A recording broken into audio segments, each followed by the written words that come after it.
సీతమ్మ వాకిట్లో సిరిమల్లె చెట్టు సినిమాతో మహేష్ బాబు, వెంకటేష్ చెల్లిగా నటించిన ముద్దుగుమ్మ అభినయ ఈ అమ్మడు త్వరలో పెళ్లిపీటలెక్కబోతోంది. ఈ క్రమంలోనే ఈ అందాల ముద్దుగుమ్మ తనకు కాబోయే భర్తతో బ్యాచులర్ పార్టీ సెలబ్రేట్ చేసుకుంది. ప్రస్తుతం దీనికి సంబంధించిన ఫోటోలు నెట్టింట తెగ వైరల్ అవుతున్నాయి. పూరి జగన్నాథ్, రవితేజ కాంబోలో వచ్చిన నేనింతే సినిమాతో తెలుగు చిత్ర పరిశ్రమకు పరిచయమైన ముద్దుగుమ్మ అభినయ ఈ అమ్మడు గురించి ఎంత చెప్పినా తక్కువే. అందం, అభినయం ఈ బ్యూటీ సొంతం. పుట్టుకతోనే మూగా చెవుడు అయినా ఒక నటిగా మంచి గుర్తింపు సంపాదించుకుంది. తెలుగు, మలయాళం, తమిళంలో చాలా సినిమాలు చేసి మంచి ఫేమ్ తెచ్చుకుంది ఈ నటి.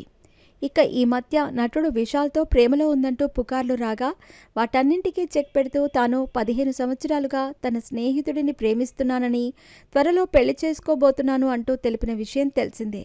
ఇక మార్చి 9న ఘనంగా వీరి వివాహం జరగ్గా త్వరలో పెళ్లిపీటలెక్కబోతోంది ఈ కుందనపు బొమ్మ. తన చిరకాల స్నేహితుడు, కాబోయే భర్త సన్నీ వర్మతో కలిసి బ్యాచులర్ పార్టీ చేసుకుంది. దీనికి సంబంధించిన ఫోటోలు ఈ బ్యూటీ తన ఇన్స్టాలో షేర్ చేయటంతో ఇవి నెట్టింట తెగ వైరల్ అవుతున్నాయి. తన కాబోయే భర్త, స్నేహితులతో ఈ అమ్మడు చాలా ఎంజాయ్ చేసింది.